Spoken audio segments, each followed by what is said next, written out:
Palaisipan pa rin sa netizens kung bakit naka-unfollow si Miss Universe Philippines 2023 Michelle Marquez T sa especially for you searchy na si Attorney Oliver Moeller sa Instagram. Matatandaang si Michelle at Oliver ang naging magka-date noong April 6, 2024 sa especially for you segment ng It's Showtime sa unang araw nitong pag-ere sa main channel ng GMA7. Matapos ang masaya nilang date, ay marami nga ang nakapansin na naka-unfollow si Michelle kay Oliver, habang ang binata naman ay naka-follow pa rin kay Michelle.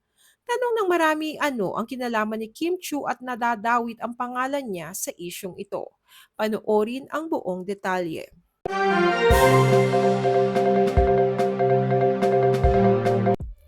Matatandaang noong April 6 episode ng Especially for You sa It's Showtime ay si Attorney Oliver Moeller ang napili ni Michelle D para makadate.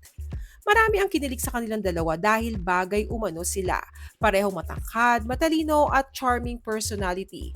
Bukod sa parehong maganda ang katawan nila ay kamukha din umano ni Oliver ang crush ng bayan na si Piolo Pascual. Kaya marami ang interesado ngayon sa pagkatao ni Oliver. Napanood rin ng netizens kung paano sila nag-date ni Michelle. Kaya naman pala isipan sa marami kung bakit matapos nilang masayang nag-date ay hindi naka-follow si Michelle kay Oliver.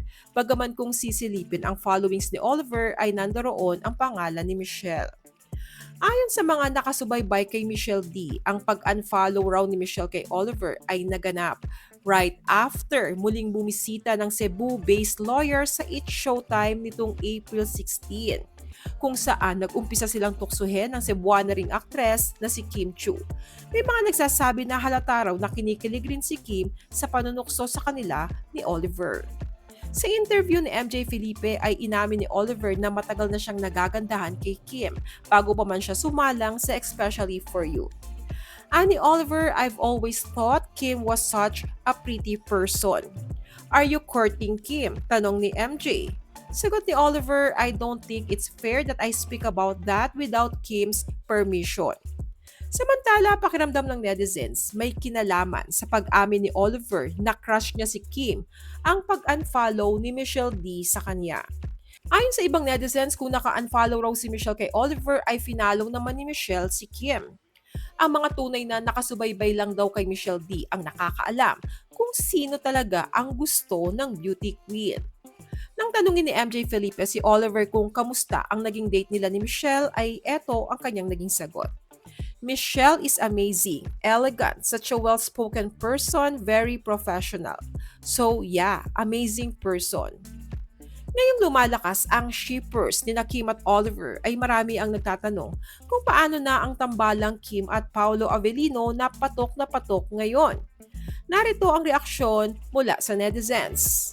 She knows that maybe this person is targeting someone who can be used by their own sake and advantage. Next, Kim. Nagselos ra na kay umiigat man pud kay Kim. Unya si Kim gikilig man pud. Kim at Oliver kaysa Paolo Avellino na mayroon ng anak. Ano pong masasabi nyo sa balitang ito? Sino sa tingin nyo ang mas bagay kay Kim Chu? Team Oliver ba kayo o Team Paolo? Share your thoughts below. I've always thought Kim was such a pretty person. You know, she's from Cebu. Gihigugmatika. Ano ibig sabihin nun, Kim? I love you.